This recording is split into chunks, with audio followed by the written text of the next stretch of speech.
All right, so our next report is on the College and Career Readiness Academy, and we're reporting out on both attendance and discipline as well as academics. So with us is Kylie Lindquist, Assistant Principal of Curriculum and Instruction.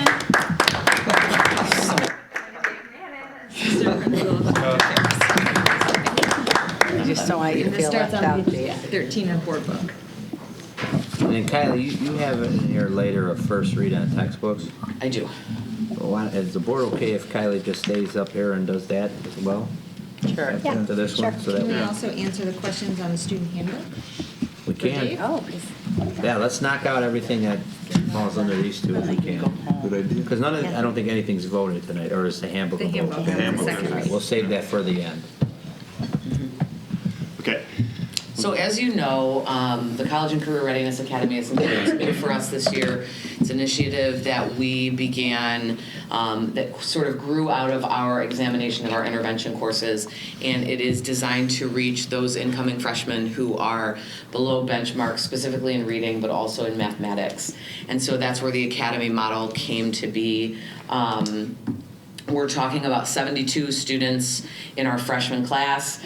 Some of the information that we're going to present with regard to the College and Career Readiness Academy is what I would consider to be a little bit tricky, because we have a very unique freshman class coming in this school year, and so some of the challenges that we have seen from some of the specific behaviors that we've seen associated with some of our freshmen, we see those behaviors across the entire freshman class, so we don't want to give the impression when we present some of this data that some of the behavior data that we might share, or some of the attendance data, or even some of the academic data doesn't pertain to the freshman class as a whole. We just happen to be looking at this small section of the freshman class, the College and Career Readiness Academy, so that we can give the board an update as requested on how the first semester played out for the academy. So Dave's going to start with some attendance and discipline, and then I'll follow up with the academics.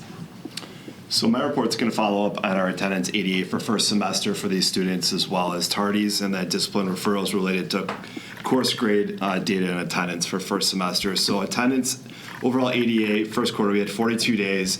We started with 72 students. Actually, that number that we calculated would be 71, that one student would use. So we're calculating it now off of 71 for the data. So 88 for first quarter is 94.57% overall attendance average. Excused absences was 144, which rounded out about 2 per student excused for first quarter. Unexcused was 13, which is about 0.18 per student first quarter. Second quarter, 44 days, we had a drop down to 92.04%. Excused absences went up to 227, which is around 3 per student, with unexcused absences around 0.4. And then for first semester, the overall ADA for these students is 93.15%. That's compared to our overall ADA from first semester for all of our students, which was around 95 for a comparison for you. 372 excused absences were present. It averaged out to about 5 per student, and 40 unexcused, which is around half a student or so for unexcused absences. So that's your attendance data. I will say that, and we just got out of a leadership meeting this afternoon, having this data in front of us and really digging into where these kids are at and having these collaborative conversations really has been super helpful in identifying where we're at with these students, what do we need to intervene with, which Kyla will present here in a minute. And I think a section of students that we really haven't put a microscope on previously. And so this is kind of the first track of getting good data on these students and getting off and running with things we can do going forward. So overall ADA, slightly below where we're at from our overall populations of students, but pretty healthy, 93%. If we look down at tardies, first quarter is 42 days again, 281 tardies were present. The average number of tardies per student that had at least one tardy was, average number of tardies per student that had tardies was 5. If you look overall for our students, our entire population, it was around 7.6 as an average. So another comparison for you. Number of students with 0 tardies was 15. That's for first quarter. Second quarter, average went up to 6.4 per student. 11 students with 0 tardies in second quarter. And then overall for first quarter, which was 86 days, 666 tardies. Average number was 10.4, and the number of students with 0 tardies, again, was 11. As a comparison, overall population was around 202 students with tardies compared to the 64. So these students were something we need to identify and work on, right, as these students get into class on time. Is that increased going forward here in the second quarter, for sure. The honeymoon period was over, and kids kind of figured out ways not to be in class on time. But we, through this data and collecting that, we've done a lot of things we'll talk about here in a second as well. Discipline referrals related to course grade, data, and attendance. So we separated this out. Referrals per student on the left side of that category, 0 to 1, 2 to 3, and then 4 or more referrals. And then the number of students with referrals is a category.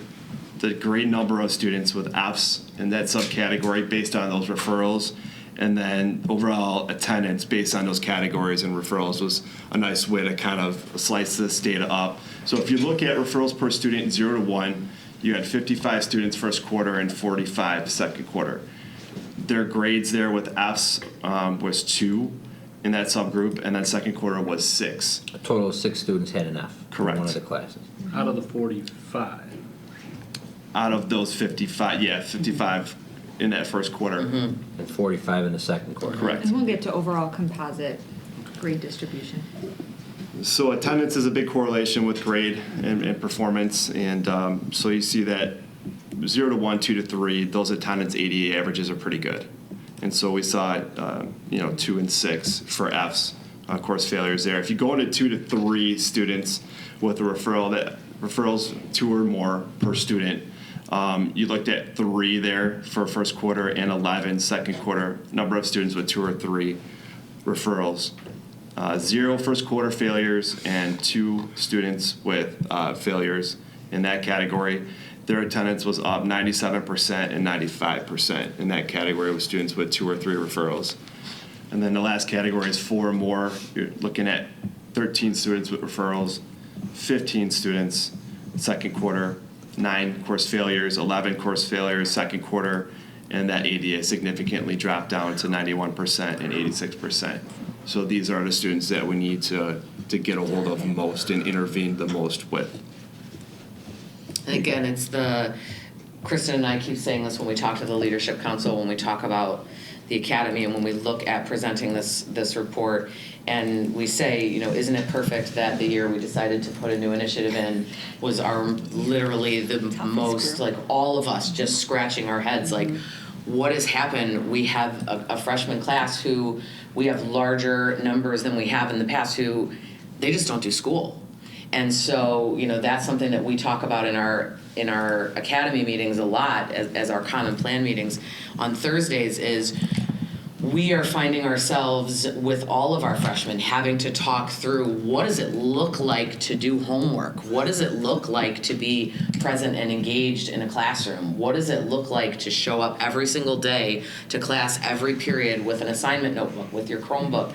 So we want to make sure that we continue to reiterate that some of the trends that we're seeing, we're not just seeing in this population of students. This population of students is just the population that right now happens to be under this sort of intensified microscope because we really want to do due diligence to whether or not this intervention is working for our kids. Something that I did prior to coming to this meeting was just look at our overall freshman population and their discipline data, and 50% of our referrals that came down to our office were from the freshman class. So it's not just for this. 50% of the whole school. For all Really? 4. School. Correct. Great. And that's that executive Are from the functioning freshman piece class. that Kyle is referring to. Right. Organization, getting to class on time, and things like that we need to front load. And with the Institute Day a couple ahead of next year, starting the school year off, I think we've got a lot of ideas in mind here of how we can get our head around and intervene. Before, just so I know you're going to go into a lot more detail, but there's 71 students in there. There's roughly 400 freshmen. Yes. So it's almost 20% of the class that we're looking at here. And regardless of the fact you know that the overall freshman class needs a little more attention, we'll say, than past classes, you still wouldn't have been able to focus on this group last year because you didn't keep this kind of track, right?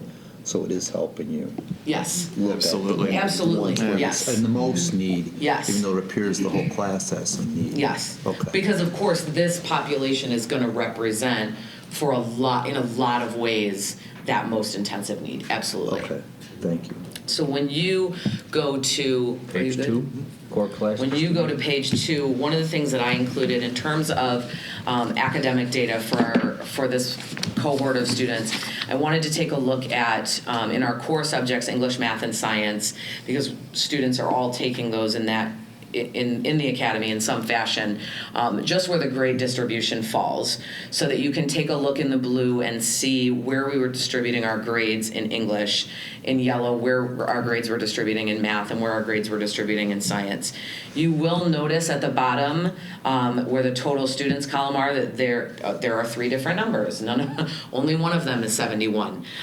When I went through and tallied all of this grade data, there were 3 students that were issued incompletes in English because they were out for medical reasons, and one student was hospitalized for a elongated period of time, so wasn't able to finish up in that English course, and then 2 students were issued incompletes in Science at the semester for similar reasons.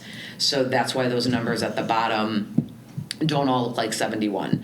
But you can see there when you take a look kind of where our grades are falling.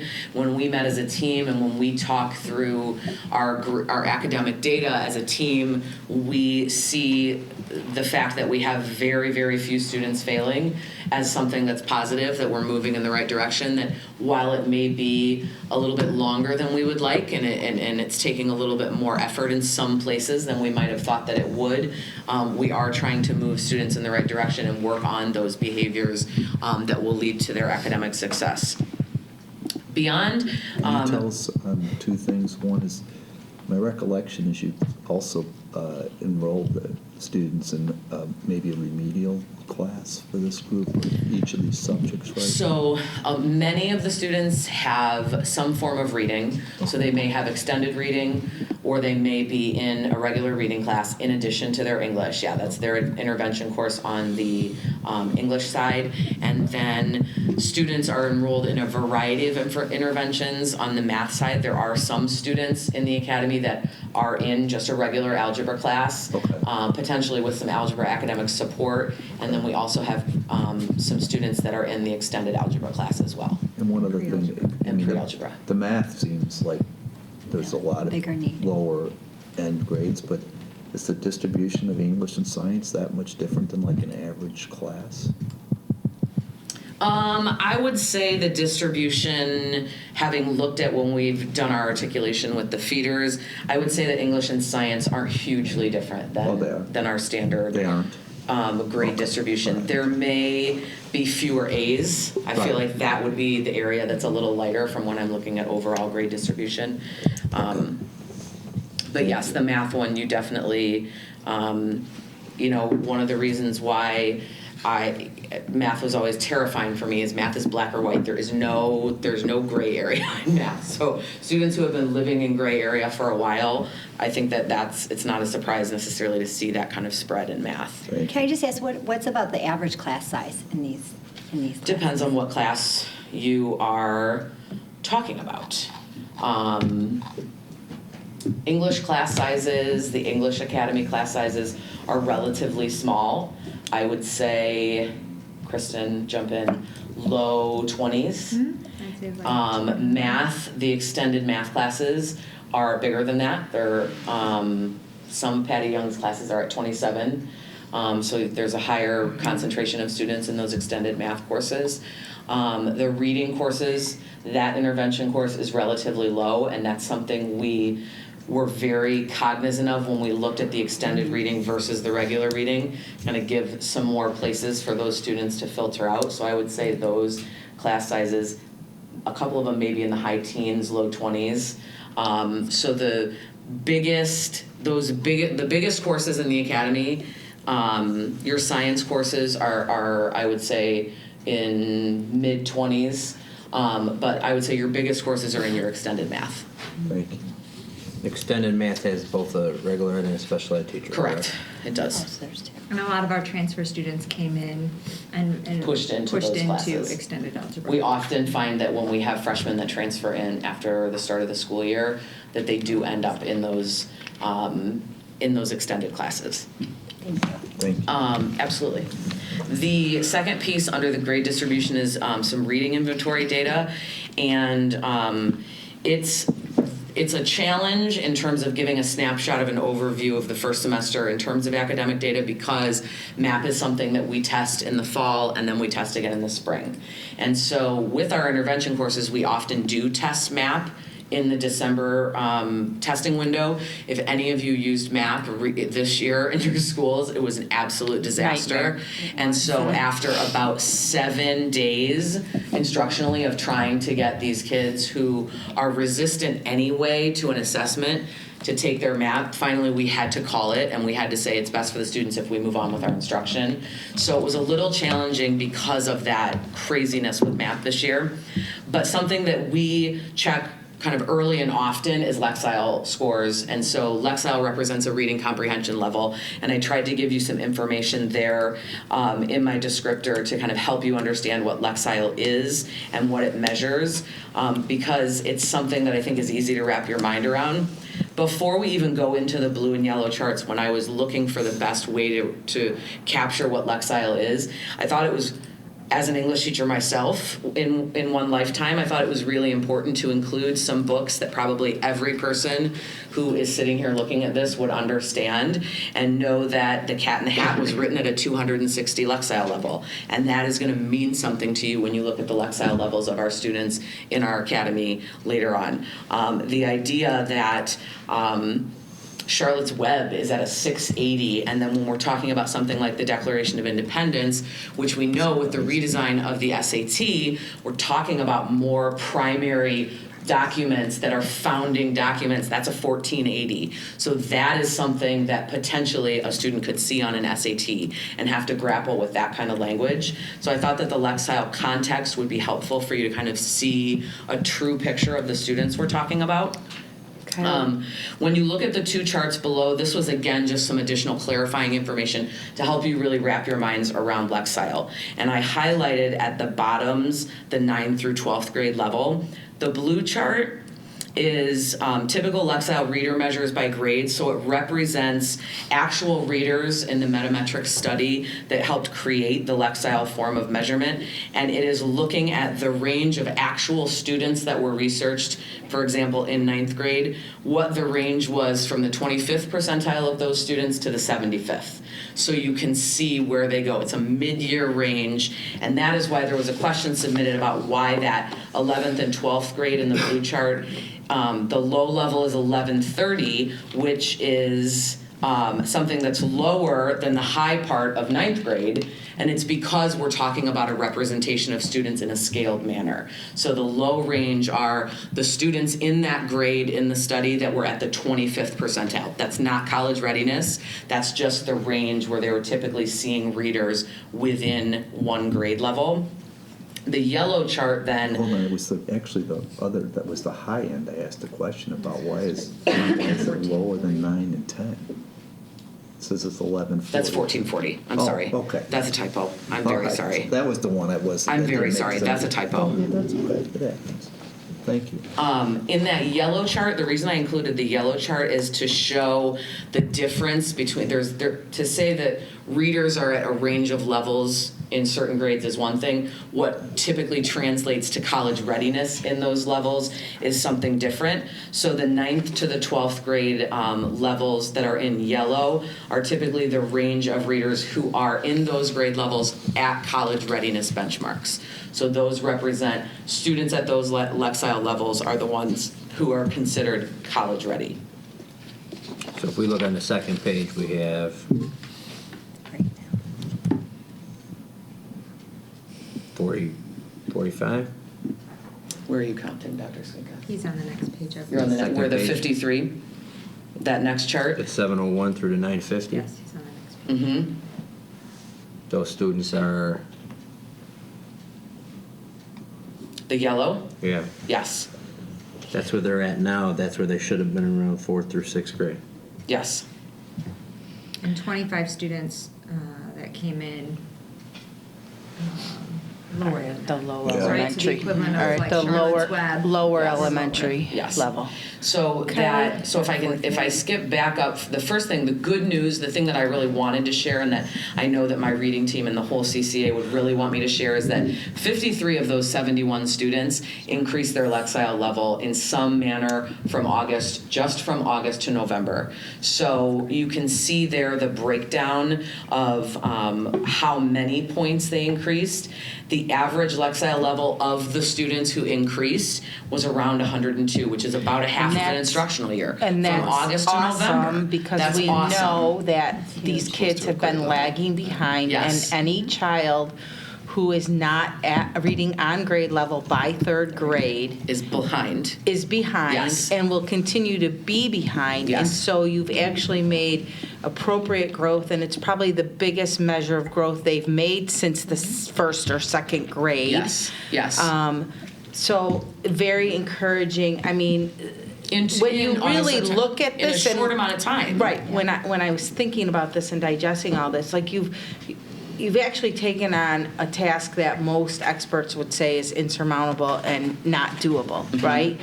Because so much of Yes. the research shows that. So Yes. like the fact that they made a half a year's growth in a half a year's time is amazing. Yeah. Less It's than amazing. It's kudos to, we have some really incredible Less than half a year. instructors. August is And the CCA teachers, it doesn't get better than the teachers that we have in the CCA. My other question was, what tool do you use to measure Lexile levels? So they're using the reading inventory from Read 180 Okay, to measure that.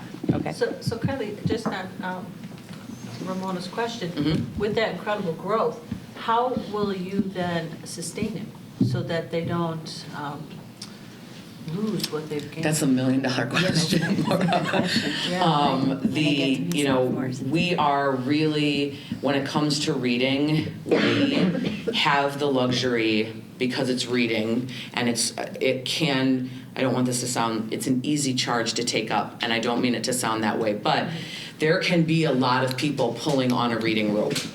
I have a literacy coach that goes into my Academy Earth Science classes every single day, and she is working with those science students on how to read science, how to understand science as science, but also as a facet of reading. I have another literacy coach who is going into academic support classes and pulling students out of academic support classes to work with them on writing, actually, because what we're seeing is there is the weakness that's really playing into their reading, is that they need to fix their writing in a lot of cases. We have students who sit down and write a sentence. That's not happening. So there's a real concentrated effort. The English teachers have approached a very, very skill-based, starting at the very basic units of understanding, to scaffold these students all the way. Wrote over and over and over again. Write it again, write it again, write it again. Find the evidence again, find the evidence again. So the reading is... Because, like Ramona said, once you hit 3rd grade and you're at a deficit, you are climbing out of a hole where people just keep throwing dirt on top of you. So it becomes an all hands on deck thing to sustain that. It's not any one thing that we're doing. But we do continue to work to make sure that we're implementing Read 180 with fidelity. Our consultant was here yesterday and today, meeting with all of our teams that teach Read 180, observing their classes, giving them feedback and time to debrief, and continuing that professional learning for them to make sure that they're giving the students the best access to that program that they can. So in that Lexile levels at a glance, we really wanted to include that so that we could show you a couple of things. So as Kristen alluded to, you could see the fact that, when we're looking at Charlotte's Web being at a 680 Lexile, we're looking at 25 students in August that were sitting out of that 71 who would have struggled with that text. And then we want to be able to show you that in November, we moved to 16 in that red zone. So you're going to see the yellow grow as we push some kids out of that really critical risk zone into the yellow, and you're going to see, The yellow grow, and then the total no risk, that is kind of a misnomer, because no risk might assume we'll get them out of the program. Why do they need to be there? They don't have any risk anymore. And we wanted to remind you that this measures comprehension. There are other things that go in to a reading deficit, like fluency, like how quickly you're able to read a text. This is just the easiest for us to show you kind of at a glance where we are making some progress. Can I ask one question on that? This is really telling. This one is easy to understand as opposed to the average where you are. And then if you get into the no risk, even the shift, you went from 10 and 4 to 5 and 10. But just out of curiosity, how does it, in the highest group, one, let's assume it's the same 11 students, one went up and 3 went down. Was that difficult? I mean, is it because maybe they just Bad test. Yeah, bad test or there something can be like that, a bad one day thing or that's something? one thing that's tricky Okay. with any of these assessments Yeah. is they do to some degree depend on the mood Oh, of sure. the test taker. Just like So, any and other I feel test. like also you do see some more fluctuation at the higher Okay. levels than you do sort of at the lower levels, because some of those students who maybe are reading at a higher level and don't recognize some of the other things that they have Sure. acting on them can sort of become disenfranchised or uninterested as they go, because they kind of feel like they're above that part of it. The other thing that I wanted to highlight was some teacher observations and feedback. We meet every week. I lead with Kristen the group of teachers, counselors, deans that have the common plan, and we meet every Thursday and we talk about individual students, problem solving. One of the things we've started to do is when we see a student kind of coming up for individual problem solving needs, we have been bringing the parent in with the whole team, social worker, school psychologist, all of the teachers, me, with the parent, student present too, and have a meeting where we talk about, here's some behaviors we're seeing, here's some struggles, here's some strengths that we want to capitalize on. So it really is kind of a wrap around these students. We've been trying to work in some team building activities. We decorated cookies with them at Christmas. It was incredible to us how many students had never decorated a cookie in their entire lives. And to see some of these students who can't sit still for 5 seconds in the classroom when you want them to, we're just enthralled by learning how to use Mrs. Farley's cake decorating tools and decorate cookies. So we are seeing a heightened sense of community with these students. We are seeing an increased ability in their self-monitoring of themselves when they take an assessment. We've been using FastBridge, and their Sabres is in FastBridge. So we've allowed some of our students to take that behavior assessment and say, do I stay on task all the time in class? Nope, they know they don't. And to see where the teacher's assessment and the student assessment lines up. So we are seeing some progress in those soft skills that we think are so important. One of the things that's come out of our work this semester is a need, we think, to kind of make a more robust executive functioning curriculum at the freshman level. That was once something that was a very big initiative here. Probably at about RB. 8 or 9 years ago, my first son was really big into it when we started and we here. still have some teachers that were really leading that charge. And so I have a group of people this summer that are going to come in and write some curriculum for that, as well as the beginning of the year comes and we're just going to take a breath for a minute, and I'm not going to assign you chapters 3, 4, and 5, and this is what Dave alluded to, in your math book for the first 2 weeks of school. Instead, you're going to learn what it means to be a student at RB, what it means to be an academic student at RB, what are the things that we expect of our students, what are the behaviors that we want to see, and really help our students develop those soft skills early on that we have been able to see over the course of this year. We really need to pay some more diligence to, and we think that's going to help on the behavior end, just to spend some time really front-loading at the beginning. This is what academics at RB are like, and this is what our expectations are. There was a question about one of our plans for next year being to free up the students' schedules. When we put the academy together for this year, we have an academy English class, we have an academy PE class.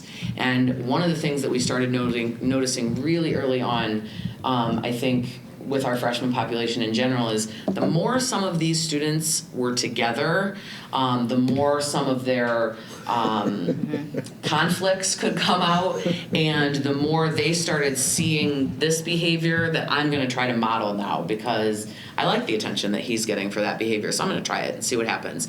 And so what we decided was we want students to have, Sorry about that. that's okay, we want students to have their academy experience, but we also want them to go to classes that they can go outside of the academy because they're not as intense interventions, like an English class that is very skill-based already, like a PE class, so they can get away from each other a little bit. They can see some different learners modeling good academic behaviors, and we really think that that's going to be something that is going to help elevate those soft skills as well. From my end as a former special ed teacher too, we've seen, even though these students haven't been in the same schools together, they're typically in the same classes with the same students, same type student. So not only their academic skills, their social skills, they all kind of combine. So getting them experience in a least restrictive environment, that's what we always go to. That's going to really show them goals to attain to. That's what we want. So I'm excited to see that kind of blossom as we go. Now, do you anticipate, as we wrap up this report, and we need to keep the agenda moving, as you anticipate this year wrapping up, and we have 71 students in the academy, right? Mm-hmm. How many do you think will be in the academy sophomore year? All 71, or do you think there's some students that have shown they're ready to?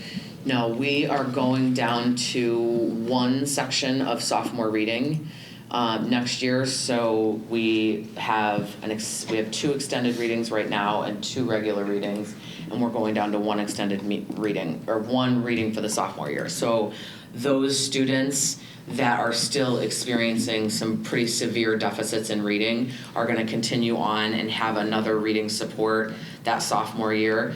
We decided, originally we had talked about keeping them all together for sophomore biology, and we decided, for the same reasons that we just talked about, kind of freeing up some of their schedules, let them be in sophomore biology to sophomore biology.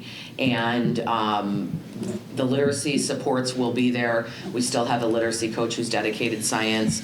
So there will be, I would say, fewer than half. Are you That will going to be. continue to track all 71 of them? Yeah, I think so. Just so that we can Make sure see, they don't does that get really lost in intervention? that. Yes, Okay. yeah. Because you put a lot of effort into putting this together, all of you. Yeah, so we wanna Apparently see- it's having some good results. Yeah. I'm sure you don't want to lose them, No. right? No. You don't, okay. And so the idea of this, Kylie, was to try to close, the idea of the College and Career Academy was to try to close the achievement gap, both on just the high school success rate, but also so when those students sit for the SAT, correct? Yes.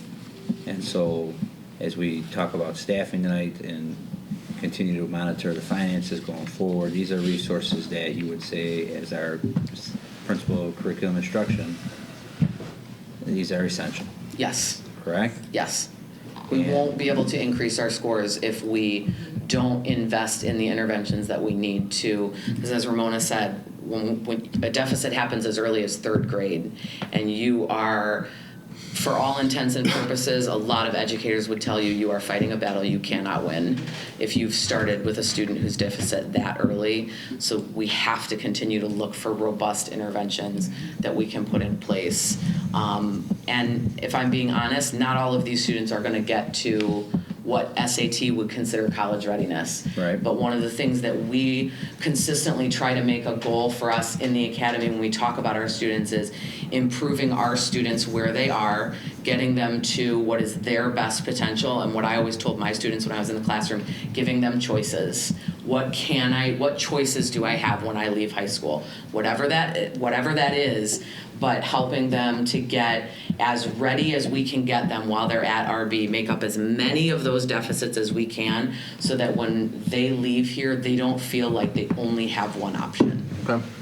Yeah, thank you. You took the words out of my mouth, because I was going to jump in after you and just say, more than just what score they're going to get, it's just the right thing to do, right? To capture and catch these kids and give them as much as we can. Thank you for putting this together. Sure. This was very comprehensive. Yeah, of course. Thank you. It's And well thank done. you to all the teachers for all their hard work as well. Yeah, they're amazing. They're Yeah, an amazing absolutely. group of kids. Yeah. That'll mean a lot to us. Yeah. Yeah. That's where the rubber absolutely. meets the road, and they are pulling out all the stops for this group of kiddos. And I think the only other thing, and I know they're doing it, is these are the kids that need the relationships, Yes. right?